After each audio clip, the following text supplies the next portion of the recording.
नमस्कार। डीसी नेपालको action reaction कार्यक्रममा यहाँहरूलाई स्वागत छ। आज हामीहरू नेपालकै संविधान जुन 72 सालको संविधानमा मौलिक अधिकार धेरै छ, तर त्यो एनजिओको प्रतिवेदनमा भएसरह छ। किनभने व्यवहारमा न महिलाले प्राप्त गर्न सकेका छन्, न मजदुरले, न किसानले, न आम नागरिकहरूले। यस्तो अवस्थामा के त्यो विवाहमा जन्ती जान हुँदैन 51 जना भन्दा बढी भन्ने जुन नियम छ त्यो लागू नभए जस्तै हाम्रो संविधानका धेरै धाराहरू लागू नभएर बसिरहेको छ। तर नेता, प्रधानमन्त्री, पार्टीका मानिसहरू अझै हामी समाजवाद उन्मुख हुन्छु भन्दैछन्। यस्तो अवस्थामा आम पब्लिकहरू अहिले एक्सनमा उत्रेका छन्।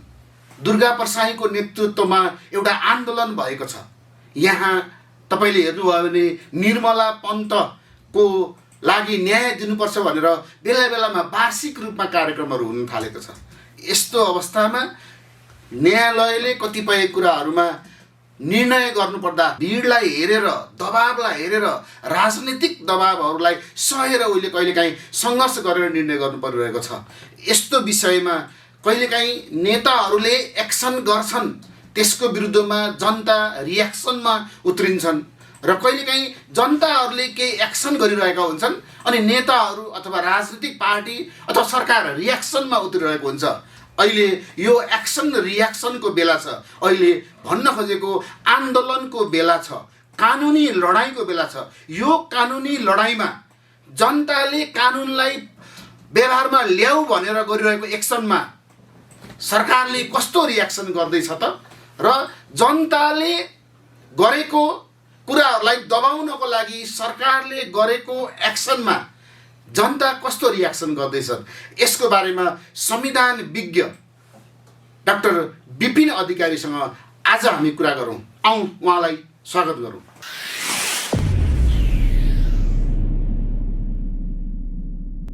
डीसी नेपालमा यहाँलाई स्वागत छ। धन्यवाद, नमस्ते। यो संविधानमै मौलिक हक अन्तर्गत मानिसहरूलाई घाँस बाँसको कुराहरू होइन, स्वास्थ्यको अथवा बाँच्न पाउने अधिकारको कुराहरू, व्यवसाय गर्न पाउने, स्वतन्त्र बोल्न पाउने कुराहरू यति हुँदाहुँदै पनि आर्थिक कारणले, ऋणको कारणले मानिसहरू आत्महत्या गरिरहेका छन्। यस्तो अवस्थामा मानिसको जुन मौलिक अधिकारका कुराहरू राज्यले त त्यो एक्सन गरेको छ नि, संविधानमै व्यवस्था गरिदिएको छ नि, तर त्यो पुरा गर्न सकिरहेको छैन। त्यसै राज्यप्रति मान्छे निराश भइरहेका छन्। यहाँ त संविधान विज्ञ, संविधान बनाउने बेला पनि यहाँले संविधानहरू पनि बनाउनु भएको थियो। यो संविधान नै फ्याल्नुपर्छ भनेर आक्रोशित पनि भइरहेछ। यो आक्रोशलाई अथवा त्यो समाजको अहिलेको दारुणिक अवस्थालाई संविधान पल्टाएर हेर्दाखेरि कसरी तुलना गर्नुहुन्छ? अब तपाईँले ठिकै भन्नुभयो, एउटा संविधान ल्याएको कार्यान्वयन गर्न हो। देशमा नयाँ संविधान आएको छ र धेरै कुराहरू परिवर्तन गरिएका छन् र परिवर्तनको उद्देश्य चाहिँ रूपान्तरण हो। यदि रूपान्तरण हुन सकेको छैन, संविधान कायम छ तर रूपान्तरणको एजेन्डामा अघि बढ्न सक्दैन, राज्य सक्दैन, यहाँको सरकारहरू सक्दैनन्, पब्लिक इन्स्टिट्युसनहरूको सिचुएसन त्यस्तै छ भने त्यसको कारण के हो? त्यो चाहिँ धेरै एउटा चाहिँ बर्निङ क्वेसन एउटा हो अहिले। अनि तपाईँले उदाहरण दिए जस्तो धेरै ऋणीहरू अब सहकारितादेखि लिएर विभिन्न क्षेत्रका वित्तीय संस्थाहरू, ब्याङ्कको चाहिँ ऋण लिएर काम गर्ने मान्छेहरू ऋण तिर्न सकेका छैनन्। बजार कहिले पनि उक्सिन सकेको छैन। कृषि क्षेत्र, देशको मेरुदण्ड सबै चाहिँ भारतीयहरूको हातमा गएको छ। एउटा जब 2 ढाकी तरकारी बेच्नेले पनि नेपालको सार्वभौमसत्ता एसर्ट गर्न सक्दैन। उसले यो भन्न सक्दैन यो तरकारी विदेशबाट आयात नगर, पहिले मेरो त बिक्रियोस् भनेर। हामीसँग त्यो राज्य सत्ता छैन, किनभने त्यो राज्य सत्ताले आफ्नो नैतिकता हराइसकेको छ। अब यस्तो परिस्थितिमा मान्छेले त आन्दोलन गर्छन्, उनीहरूले आफ्ना कुराहरू राख्दछन् र अलिकति जनताप्रति चाहिँ सत्ताधारीहरूलाई अभिमुखीकरण गर्न चाहन्छन् भने त्यो त स्वाभाविक हो। हजुर, तर यसमा यसो देख्नुभयो भने सरकारले बनाइदिएको संविधानले अथवा राष्ट्रले बनाइदियो संविधान, त्यो संविधान एउटा एक्सन भयो। तर अब त्यो संविधानको धाराहरू प्रयोग नहुँदाखेरि जनताहरू रियाक्सनमा छन्, धेरै रियाक्सन गर्दैछन्। तर अब जनताले अहिले रियाक्सन गर्दा जनता सडकमा छ, त्यो जनताको एक्सनमा अब राज्यले के रियाक्सन गर्नु पर्यो त? होइन, राज्यले उनीहरूको जुन एउटा परिस्थिति छ त्यसको मूल्याङ्कन गर्नु पर्यो कि साँच्चीकै किन यस्तो भइरहेको छ कि अरबौँ रुपियाँ ऋणका रूपमा आम मान्छेहरूको टाउकोमा गएको छ, तर त्यसले प्रतिफल दिन सकेको छैन। किन दिन सकेको छैन? 2-4 हजार मान्छेको मात्र असफलताको कुरा भयो भने यसमा चाहिँ बिजनेस एक्युमेन रहेछ भन्ने होला। तर जहाँ चाहिँ लाखौँ लाख मान्छेहरू डुबिरहेका छन्, त त्यसको कारण के हो भन्दाखेरि त्यो चाहिँ हामीसँग त्यो ऋण लिएर मात्र पुगेन। त जुन चाहिँ पैसा लगानीकर्ताहरू हुन् उनीहरूका लागि वातावरण उपलब्ध हुन सकेन, बजार उपलब्ध हुन सकेन, बजारभन्दा टाढा भए। यो चाहिँ राज्यको परिपाटीले उनीहरूलाई सहयोग गरेन। अब यहाँ के देखिएको छ भने हामी सम्पूर्ण देश उत्पादनमुखी हुन दिएको छैन। त्यो प्लान्ड एफर्ट छ धेरै सुरुदेखि कि नेपाललाई हिन्दुस्तानको बजारका रूपमा विकसित गर्ने, नेपाल आफै एउटा म्यानुफ्याक्चरिङमा होस् या इन्भेस्टमेन्टका विभिन्न अप्सनहरूपट्टि जान सक्ने त्यो जुन भायबिलिटीहरू छ त्यसप्रति हामीलाई उन्मुख गरिएकै छैन। भनेपछि यदि त्यसका बारेमा अध्ययन भयो, अनुसन्धान भयो भने आम मान्छेको अवस्था के हो भनेर स्पष्ट हुन्छ। पहिले त के भन्नु पर्यो भने हामी तिमीलाई न्याय गर्छौँ, घर फर्क। हामी यसमा टास्क फोर्स गठन गर्छौँ, हामी 2 हप्ताभित्रमा त्यसको रिपोर्ट ल्याउँछौँ, त्यो रिपोर्ट अनुसार सरकारले के गर्नुपर्छ त्यसको ग्यारेन्टी गर्छौँ र न्यायप्रति हाम्रो कटिबद्धता छ भन्नु पर्यो सरकारले। अब त्यो भन्न सक्दैन भने त आम मान्छेले यो के हो भने ऋण पनि के छ भने त्यो ऋणको अर्थ अहिलेको सोसल रिलेसनमा के हो भन्ने कुरो राज्यले बुझ्दैन भने अब बुझाउनु पर्ने संरचनाहरू निर्माण गर्नु पर्यो। आज भोलि जुन तपाईँले हेरिरहनु सडकमा धेरै आन्दोलनहरू भइरहेका छन् भने त्यो आन्दोलनहरूको भित्री उद्देश्य अर्कै होला, तर अहिले बाहिर रूपमा हेर्दाखेरि विपदमा परेका अथवा ऋणको कारणले अथवा घर लिलामी भएर अथवा लिलामी हुने प्रक्रियामा रहेर अथवा तिर्न नसकेर खाने अवस्था नै नभएका मान्छेहरू अहिले सडकमा आइरहेको अवस्था छ। तर उनीहरूले अदालतलाई एउटा कुरा के भनिरहेका छन् भनेदेखि उनीहरूको माग मैले हेरेँ, अदालतमा मुद्दा सुनवाई नभएर वर्षौँ पेन्डिङ भएर बसिरहेको छ। कतिपय मान्छे मरिसकेपछि निर्णय हुने स्थिति पनि भएको छ। त्यसैले 2 वर्षभित्र 100 जना बरु न्यायाधीशहरू थप, तर 2 वर्षभित्रमा कुनै पनि मुद्दालाई फिनाफाना गर भन्दैछन्। यो उनीहरूको मागलाई यहाँले कसरी हेर्नुहुन्छ? त्यो त सही माग हो। यसै पनि हाम्रो पद्धतिमा 2 वर्षभित्र मुद्दा मामिला फरछोट भइसक्नुपर्छ। अब त्यो महत्त्वाकांक्षी योजना पनि होइन, गर्न नसकिने कुरा पनि होइन। अब कहिलेकाहीँ के हुन्छ भनेदेखि कि न्याय गर्ने भनेको प्रक्रियाको कुरा पनि हो र त्यो प्रक्रियामा सहभागिता सबै पक्षको चाहिन्छ। त्यसले गर्दाखेरि ढिलो ढालो हुन सक्दछ वादका अवस्थाहरू, तर सामान्यतया अब एउटा अदालतमा 2 वर्षभन्दा बढी समय लाग्नु भनेको त्यो न्याय पाएको अनुभूति त मान्छेलाई हुन सक्दैन। त अधिकांश अवस्थाहरूमा तातै चाहिँ निर्णय गर्न सक्ने अवस्था हुनुपर्दछ।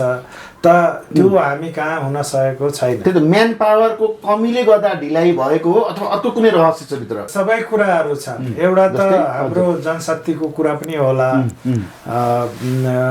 तर त्यसभन्दा अब जस्तै अदालतहरूमा हेर्दछौँ, सबै अदालत जिल्ला अदालतको कुरा गर्ने हो भने अब लाखौँ मान्छेलाई एउटा जिल्ला अदालत पनि छ होइन। 1 लाख जनसङ्ख्या नभएको ठाउँमा पनि जिल्ला अदालत छ। त जिल्ला अदालतले गर्ने जुन काम फरछोट गर्ने तौर तरिका, यसको कल्चर छ, त्यो धेरै कुरा जनशक्तिमा भर पर्ने कुरा हुन्छ जो सबै ठाउँमा समान रूपमा उपलब्ध छैन। दोस्रो कुरा चाहिँ के हो भने परिस्थिति कि कुनै पनि विषयमा त्यो समन चाहिँ देखि लिएर अदालती प्रक्रियाहरूले लिने जुन समयहरू हुन्छ त्यसलाई कहाँ कति छुट्याउन सकिन्छ होइन। अब जस्तो कानुन व्यवसायीहरूले चाहिँ मुद्दा जब चाहिँ तपाईँको पेशीमा चढ्छ अनि एउटाले चाहिँ त्यसलाई थमौती गर्न चाहन्छ, कहिले अर्कोले चाहन्छ, अनि परिस्थितिहरू हुन्छन् त्यसलाई कसरी कन्ट्रोल गर्ने भन्नेतर्फ सोच्नु पर्यो। कतिपयमा चाहिँ गलत एलिमेन्टहरू मिलेर अदालतको प्रशासनहरूलाई चाहिँ वशीकरण गरेर पनि अनि त्यो जुन प्रतिफल छ त्यसलाई चाहिँ लगभग कानुनी प्रक्रियाले परिणाम दिनु चाहिँ टाइममा दिन नसकोस् भन्ने किसिमको सोचाइ पनि राखिएको हुनसक्छ। त त्यस्तो अवस्थाहरू देखिएका पनि छन्। त त्यस्ता कुराहरूमा चनाखो हुनु पर्यो। त त्यो त कसले हेर्ने भने नेपाल को न्यायिक प्रणालीको नेतृत्व त प्रधान न्यायाधीशको हो। जस्तै दुईटा इक्जाम्पल हजुरलाई दिन्छु। एउटा ललिता निवास प्रकरणको केसमा प्रधान न्यायाधीश नै महाअभियोगमा फस्नु भएको अवस्था छ, त्यो अहिलेसम्म पेन्डिङ छ। त्यसमा माधव कुमार नेपाल र डाक्टर बाबुराम भट्टराईलाई पनि मुद्दा लाग्नुपर्छ भन्ने किसिमको एङ्गलबाट छ। त्यो पनि अहिले ढिला भएकोले कतै संविधानमाथि नै हँस्यौली हुन थाल्यो कि भन्ने पनि आइरहेछ जनताको भनाइ। अर्को निर्मला पन्तको केसको त्यो अहिलेसम्म छिनोफानो भएको छैन, तर अदालतमै पुगेका केसहरू 3टा हेर्नुहोस्। एउटा कृष्णबहादुर महराको केसमा पनि कृष्णबहादुरले नै जिते, महिलाले हारिन्। त्यसै गरी तपाईँले हेर्नुभयो भने अहिले सन्दीप लामिछानेको पनि उसले जितेको जस्तो भइसक्यो। त्यो एउटा हिरोले पनि अहिले भर्खर तपाईँले हेर्नुभयो भने भर्खर उनले पनि 1 वर्ष बसेर फेरि उनले पनि त्यहाँनिर प्रमाण नपुगेकोले वीर्यजन्य उसको चाहिँ प्रमाण नभयो त्यहाँले शब्दै छ। त्यस्तो भइसकेपछि अब यो 3टा मुद्दालाई हेर्दाखेरि अदालतले गरेको निर्णयहरूमा यहाँले कस्तो विश्लेषण गर्नुहुन्छ? यस्तो छ, कतिपय अवस्थामा तपाईँको यो जस्तो निर्मला पन्तको जस्तो केस या भनौँ यो लामिछानेको केस, अब यस्ता केसहरूमा तपाईँ केवल परम्परागत दृष्टिकोणबाट मात्र हेर्नुभयो भने अनि पीडितले न्याय पाउने अवस्था धेरै कम हुन जान्छ। त अदालत भनेको एउटा के हो भने न्याय प्रदायक संस्था हो। न्याय कसरी हुन्छ त्यसतर्फ अदालत जानु पर्यो र नेपालको संविधानले, नेपालका कानुनहरूले हरेक अदालतलाई पर्याप्त रूपमा न्याय गर्न सक्ने गरी अधिकार दिएको छ। कसैले पनि कानुनको जुन एउटा प्रक्रियाहरू छन् ती प्रक्रियाहरूका कारणले चाहिँ न्याय दिन नसकिने परिस्थिति फेस गर्नुपर्ने अवस्था छैन। अब कतिपय कुराहरूलाई हामीले परिस्थितिबाट मूल्याङ्कन गर्नुपर्छ र अन्य एभिडेन्सहरू खोज्नु पर्दछ। तपाईँ एउटा एभिडेन्स छैन भन्नुको आधारमा अर्को पनि छैन भन्ने हुँदैन। त यो के हुन्छ भने प्रामाणिक जुन प्रमाणहरू चाहिँ एभिडेन्सहरू हुन्छन् उनीहरू विभिन्न किसिमले प्राप्त गर्न सकिन्छ। त त्यतातर्फ चाहिँ हाम्रो जुन अनुसन्धान गर्ने निकायलाई प्रेरित गर्ने हो। अब पीडितलाई यदि त्यो भनेर छोडिदिनु भयो, प्रमाण पुगेन भने, अनि प्रमाण पुगेन भने त्यो पीडितलाई या त भन्नु पर्यो यसले त कागज बनाएर पीडा चाहिँ निर्माण गरी चाहिँ निर्मला पन्त चाहिँ अब ठट्यौली गरेर मरेको हो भन्नु पर्यो। हास्यास्पद तर्क गर्ने भन्दा पनि पहिले त सबैलाई कानुनको घेरामा ल्याउने, झ्यापझुप्प पारेर अनि त्यसपछि प्रक्रियाहरू सुरु गर्ने, अब रिप्रेजेन्टेसन सबैलाई दिने हो, तर कैफियत कतै गर्ने होइन। यो सबै मुद्दामा संविधानमा हेर्नुभयो भने महिलाहरूको अधिकारको लागि प्रशस्त कुराहरू लेखिएको छ। मलाई विश्वमा सबभन्दा राम्रोसँग महिलाको लागि व्यवस्था गरेर यही हो जस्तो लाग्छ यसो पल्टाएर हेर्दाखेरि। त्यसै गरी ऐन कानुन पनि त्यो अनुसार भटाभट बनेको छ, यो पनि दिएको छ यो पनि दिएको छ, तर व्यवहारमा लागू हुन सकिरहेको छैन नि। कम्तीमा हाम्रो कानुन किन व्यवहारमा लागू हुँदैन हो? किनभने कानुनलाई लागू गर्ने भनेको प्रशासनले, अनि प्रशासनले कानुनलाई कसरी प्रयोग गर्दछ भने कि आफ्नो फाइदा अरूको बेफाइदाका लागि यदि प्रयोग गर्ने हो भने त्यो समान रूपमा कहिले पनि लाग्दैन। त जस्तो तपाईँले सामाजिक व्यवहार सुधार ऐनको प्रसङ्ग दिनुभयो कि त्यो त ऐन छ, ऐन छ, कानुन छ, यी विषयवस्तुहरूमा चाहिँ सबैको एउटा सार्वजनिक सरोकार पनि छ, तर कसैमाथि बदला लिनु पर्यो भने अनि त्यो कानुनको प्रयोग गर्ने होइन भने यथास्थितिमा सबैलाई रहन दिने भनेपछि त त्यो विभेद उन्मुख व्यवस्था भयो। त नेपालमा यस्तो धेरै हुन्छ। एउटा सम्पन्न मान्छेहरू, शक्तिशाली मान्छेहरूले चाहिँ कानुनसँग डराइराख्नु पर्दैन। सबै नागरिकको लागि बराबर कानुन हुनको लागि उपाय के छ जस्टिस? अब सबैभन्दा ठुलो कुरो भनेको त नागरिक समाज जागरुक हुनु पर्यो, उसले आफ्ना कुराहरू भन्नु पर्यो। अब त्यसैले त जिन्दाबाद मुर्दाबाद गर्दाखेरि समाउन पाइँदैन, जेल हाल्न पाइँदैन, भनेर भन्नुको कारण त्यो हो। त हाम्रो संविधानले जुन दिएको छ नि मौलिक अधिकारहरू, चाहे त्यो चाहिँ वाक तथा अभिव्यक्तिको अधिकार होस्, चाहे सङ्गठन गर्ने अधिकार होस् होइन, या चाहिँ उसको जुन देशभरि घुम्ने, आफ्ना कुराहरू प्रचार प्रसार गर्नेदेखि लिएर सङ्गठन गरेर आफ्ना कुरा राख्ने अधिकारहरू जुन छन् हो, त्यो अधिकार दिएको कारण नै के हो भने कि सरकार विरुद्ध हरेकले आफ्नो सुरक्षा कवचको प्रयोग गरोस् भनेर। अब त्यो चाहिँ हामी कहाँ, अब नागरिक समाज पनि त्यति एक्टिभ छैन, अनि एउटालाई पर्दा अरू चुप लागेर बस्छन्। नागरिक समाज पनि राजनीतिक पार्टी अनुसार छ भन्छन् के, फेरि त्यो पनि छ, त्यो पनि त्यस्तो भएको छ कि यहाँनिर नागरिक समाज होइन, पार्टीका चाहिँ कार्यदलहरू छन्, अनि एउटा पार्टीको कार्यकर्तालाई दुःख पर्यो भने त्यो पार्टीका कार्यकर्ता त्यो समाजले बोल्ने, होइन भने अरूले चुप लाग्ने, या पहिले चाहिँ यो कसको समर्थक हो भनेर पत्ता लगाउने अनि सहयोग गर्ने वा नगर्ने भन्ने त्यस्तो देखिन्छ।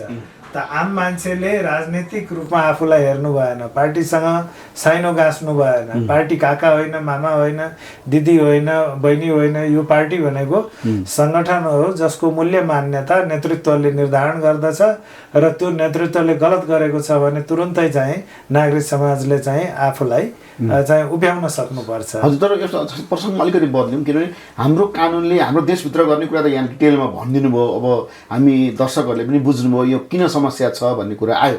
तर कहिलेकाहीँ हामीले योभन्दा अगाडि विदेशमा बसेर विदेशमा नेपालको चेलीबेटी जो अप्ठ्यारोमा पर्नुहुन्छ उहाँहरूलाई उद्धार गर्दै पठाउँदै 300 भन्दा बढी चेलीहरूलाई उद्धार गरिसकेका एकजना व्यक्तिसँग कुराकानी गरेका थियौँ। उहाँले के भन्नुभयो भनेदेखि यहाँ नेपालका चेलीहरूलाई ट्र्यापमा पारेर विभिन्न पेसामा लगाउन बाध्य बनाउने मान्छेहरू, दलाल भन्नु उहाँ शब्द, 1400 दलाल छन्। त 1400 दलालले विश्वको विभिन्न देशहरूमा महिलाहरूलाई ट्र्याप पारिरहेको छ। हामी विभिन्न फकाएर, कसैलाई थर्काएर, कसैलाई कानुन पोषण लगाएर छुट्याएर ल्याएर खर्च कलेक्सन गरेर तिनीहरूलाई यहाँ पठाउँछौँ।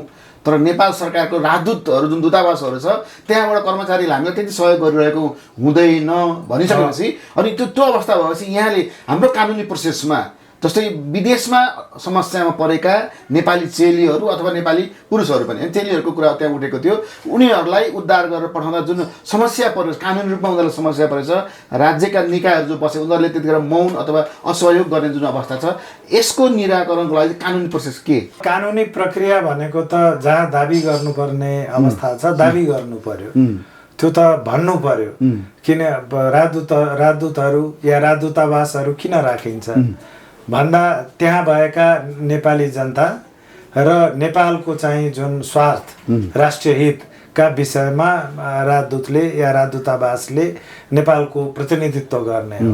अब दुःख पाएको जनताका बारेमा प्रतिनिधित्व गर्न सक्दैन भने त्यो राजदूतको काम छैन त्यहाँ। र अब कसरी गर्ने भन्ने कुरो, या त नेपालीलाई विदेश जान दिनु भएन, विदेश गएको अवस्थामा दुःख पाएको छ भने त्यो अभिभावकत्व चाहिँ त्यो राजदूतावासले नै लिनुपर्छ, र त्यो सबै ठाउँमा चाहिँ त्यतिका लागि नै राजदूत राख्ने हो। नभए अनि राजदूत भनेको पहिलो पोर्टल हो, राजदूतले न्याय गर्ने होइन, तर राजदूतले चाहिँ हस्तक्षेप तुरुन्तै गर्ने हो। यो मेरो देशको नागरिक हो, यसले चाहिँ भरपेट खान पाउनुपर्छ। यदि कुनै पनि अड्डा अदालतमा कैदी बनाइएको छ भने उसले खान पाउनुपर्छ। यदि ऊ माथि चाहिँ अपराध कसुर थोपरिएको छ भने प्रतिरक्षाको अधिकार उसको चाहिँ ग्यारेन्टी हुनुपर्छ। या ऊ माथि चाहिँ कुनै पनि किसिमको अभियोग लगाइएको छ भने त्यो प्रमाणीकरण भयो कि भएन भन्ने बारेमा अदालतले निष्पक्ष रूपमा न्याय गर्नुपर्दछ र हामीले त्यसमा सरिक हुन पाउनुपर्छ भनेर राजदूतले भन्न सक्नु पर्यो। हामीसँग साधन छैन, स्रोत छैन भने त्यसो भए त नराख्दा हुन्छ। र जुन देशमा साधन स्रोत छैन हाम्रो हो त्यो देशमा नेपाली नागरिक नजाऊ, ब्ल्याकलिस्ट गरिदिए हुन्छ।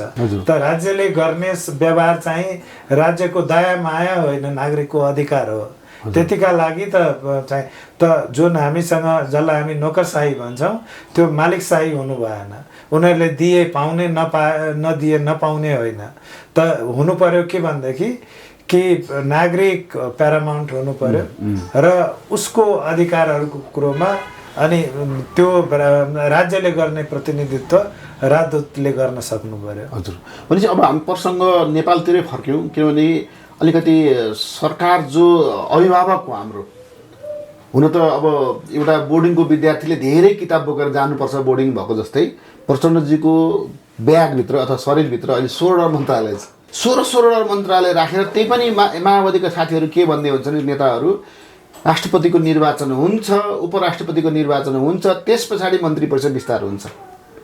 कानुनी प्रोसेसले अथवा त्यो सरकार चलाउने संयन्त्रको आधारमा यो गर्नु ठिक हो अथवा यसमा तपाईँ के छ त? परिस्थिति के हो भने प्रधानमन्त्रीको जुन एउटा संयुक्त सरकारका घटकहरू प्रधानमन्त्रीसँग छुट्टिएका छन्।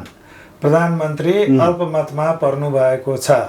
प्रधानमन्त्री विरुद्ध यदि एक्सन नगर्ने हो भने उहाँले स्वैच्छिक रूपमा चाहिँ विश्वासको मत हाउसबाट लिनुपर्छ। उहाँको परिस्थिति थियो। अब विश्वासको मत लिनुपर्ने प्रधानमन्त्रीले अब मन्त्री नियुक्त गर्न मिल्ने त भएन। उसले चाहिँ अरू पार्टीहरूसँग संयुक्त सरकार बनाउने भन्ने पनि भएन। पहिले त उहाँमाथि लागेको चार्ज उहाँले चाहिँ सफाई दिनु पर्यो, हैन? त्यो सफाई दिने प्रक्रिया भनेको संवैधानिक प्रक्रिया हो। अब व्यक्तिगत रूपमा हामी कोसँग कहाँ उभिएका छौँ, कसलाई सहयोग गरेका छौँ छैनौँ, या मिलोमतो कस्तो छ भन्ने कुरो त्यो व्यक्तिगत कुराहरू भए।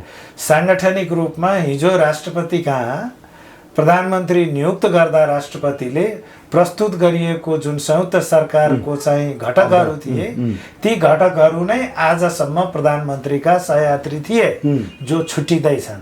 भनेपछि प्रधानमन्त्री त निश्चित रूपमा अप्ठ्यारोमा हुनुहुन्छ। त उहाँले त्यस बेलाको परिस्थिति अनुसार विश्वासको मत लिनु पर्यो। अब त्यो विश्वासको मत लिएपछि अनि उहाँले सरकारका बारेमा अब यसलाई कसरी एक्सपेन्सन गर्ने भनेर जान सक्नुहुन्छ। सुनिँदैछ कि नेपाली कांग्रेसले समर्थन गर्दैछ भनेर।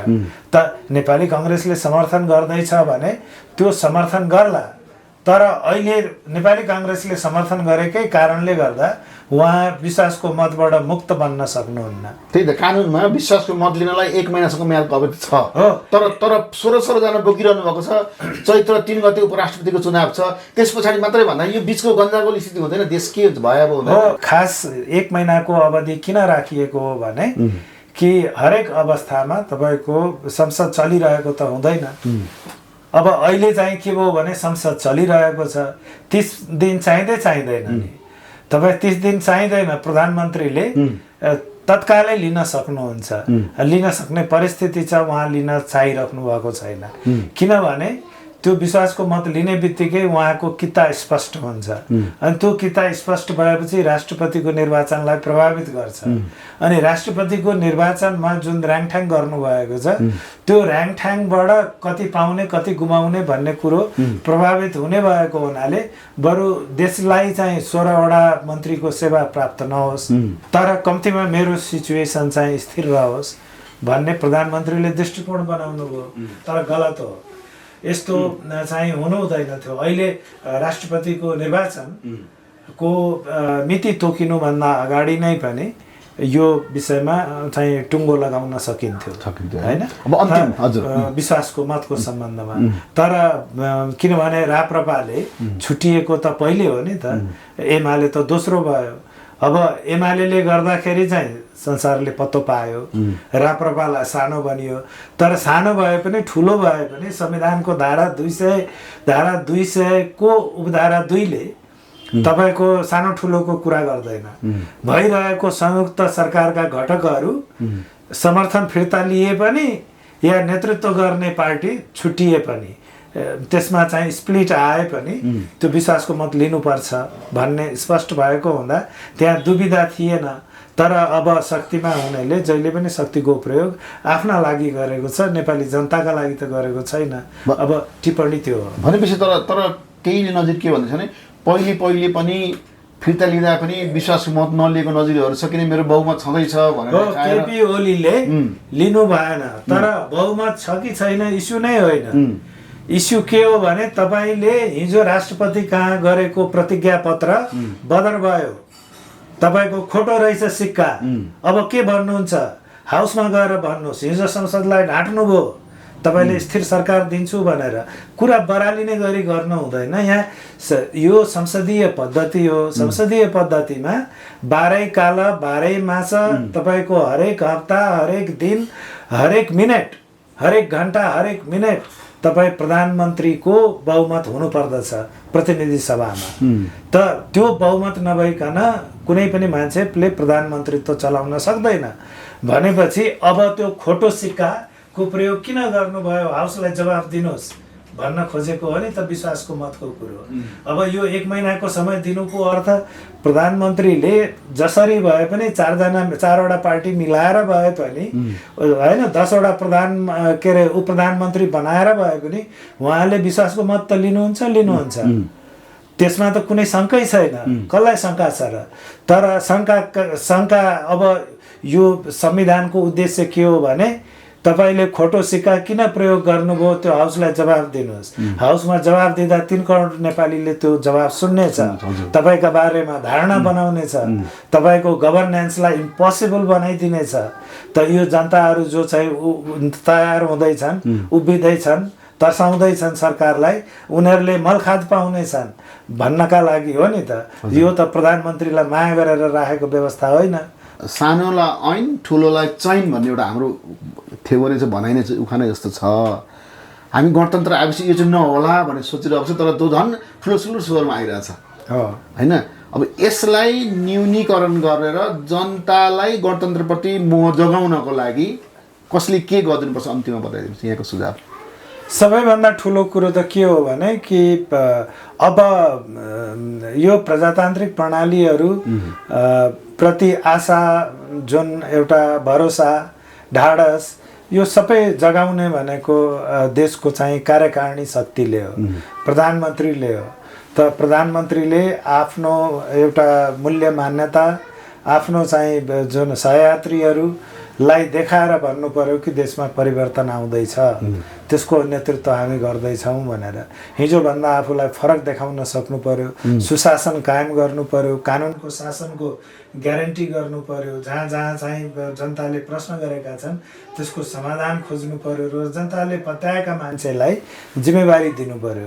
अब त्यता दिने भने अनि यो सबै कुरो नेपालमा प्रधानमन्त्री जति शक्तिशाली कोही पनि छैन संसदीय व्यवस्थामा, र संसदको नेता भनेकै प्रधानमन्त्री हो।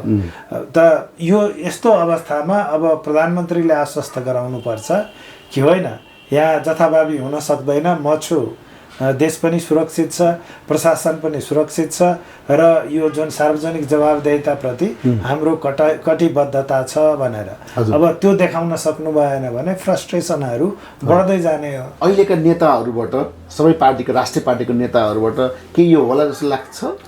अहिलेको परिस्थिति के देखिन्छ भने हामीले जसरी हेर्दै आयौँ, यो सेरोफेरो यही 3-4वटा पार्टीको चारित्रिक समस्याहरू सबैमा छ, नेतृत्वदायी भनेको कोही पनि छैन, अनि सबैले आफ्नो स्वार्थको चाहिँ राजनीति गरेका छन्। र के देखा पर्दैछ भने संसद केवल सरकार निर्माण गर्ने घटकहरूको लागि मात्र व्यवस्था गरिएको हो।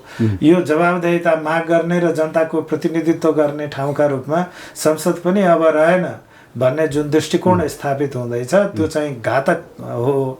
र हामी कहाँ त्यस्तो दृष्टिकोण क्रमशः बलियो हुँदै गएको छ। त हामीले देखेको यो 7 वर्ष भयो नयाँ संविधान आएको, त नयाँ संविधानले नयाँपनको अनुभूति हुन दिएको छैन। त्यसो भए त कसैले माइतीघर मण्डलामा 47 सालको संविधान बिउ त भनेर जुलुस पनि निकाल्न थाले नि, यसलाई चाहिँ कसरी हेर्नुहुन्छ? अब मान्छेको फ्रस्ट्रेसन हो, कतिपयको रणनीति पनि होला, तर अब जनताको वाक तथा अभिव्यक्तिको स्वतन्त्रता छ। अब हामीलाई यो संविधान फापेन, 47 सालको संविधान चाहिँ सही थियो भनेर भन्न हरेक नागरिकले पाउँदछ। त त्यो भन्नलाई त धेरै सजिलो छ, तर अहिलेको जुन शासन प्रणाली छ त्यो शासन प्रणालीलाई संशोधन गरेर 47 सालका संविधानका विशेषताहरू चाहिँ पुनः सिर्जना गराउँछौँ भन्दाखेरि त्यो चाहिँ सम्भवतः मिल्न सक्ने व्यवस्था भयो। त्यो संशोधनको माध्यमबाट त्यो गर्न सकिन्छ, त्यो सजिलो पनि होला यदि जनमत छ भने। तर अब होइन, यसलाई फालेर अर्को ल्याउँछु भन्ने त त्यो क्रान्तिको कुरा भयो। क्रान्तिमय भए मात्रै सम्भव छ। क्रान्तिबाट मात्र सम्भव छ। तपाईँको यदि यो फालेर अर्को ल्याउँछु भन्ने हो भने त्यो क्रान्तिको कुरा हो। अब क्रान्ति त संविधान बमोजिम हुँदैन होइन। संविधान फालेर माओवादीले क्रान्ति गरेको जितेर त देखिहाल्नुभयो कति बिजोग छ। बिजोग मात्र होइन, हरि बिजोग छ। त के हो भने जनस्तरबाटै भोट प्राप्त गरेर अनि चाहिँ एकमना सरकार बनाउन सक्ने ल्याकत त हिजो क्रान्ति गरेकै चाहिँ क्रान्तिको तत्काल पृष्ठभूमिमा गठन भएको सरकार पनि माओवादीले नेतृत्व गर्न सकेन होइन। पहिलो निर्वाचनमै उसले त्यो क्षमता देखाउन सकेन। त के हो भने क्रान्ति त अशान्तिबाट सत्तामा पुग्ने एउटा पहुँच स्थापित गर्ने माध्यम भयो। अब त्यो चाहिँ माओवादी जस्ताले गर्दछन्, तर अब सबैले त त्यो क्षमता आर्जन गर्न सक्दैनन्। अनि जसले भन्दैछन् 47 सालको संविधान ल्याउँछु भनेर, उनीहरू भनेको एउटा सफ्ट चाहिँ दृष्टिकोण राख्ने मान्छेहरू हुन्। जसले पनि त्यो क्रान्ति सक्सेस गर्छ त्यसले हतियार उठाएकै हुनुपर्छ भन्ने खोज्नु त होइन नि त फेरि। होइन, यस्तो छ जब देशमा तपाईँको अप्रजातान्त्रिक शासन प्रणाली हुन्छ, जनताको शासनमा पहुँच स्थापित हुँदैन अनि लोकतान्त्रिक हक अधिकारको व्यवस्था गरिएको हुँदैन र शान्तिकालीन प्रयासबाट सत्ता परिवर्तन हुन सक्ने अवस्था हुँदैन, अनि मात्र क्रान्तिलाई वैध मानिन्छ होइन। त नेपालमा त्यस्तो स्थिति छ र? हस् त, महत्त्वपूर्ण समय दिनु। यहाँलाई धेरै धेरै धन्यवाद। हस्, नमस्ते, धन्यवाद।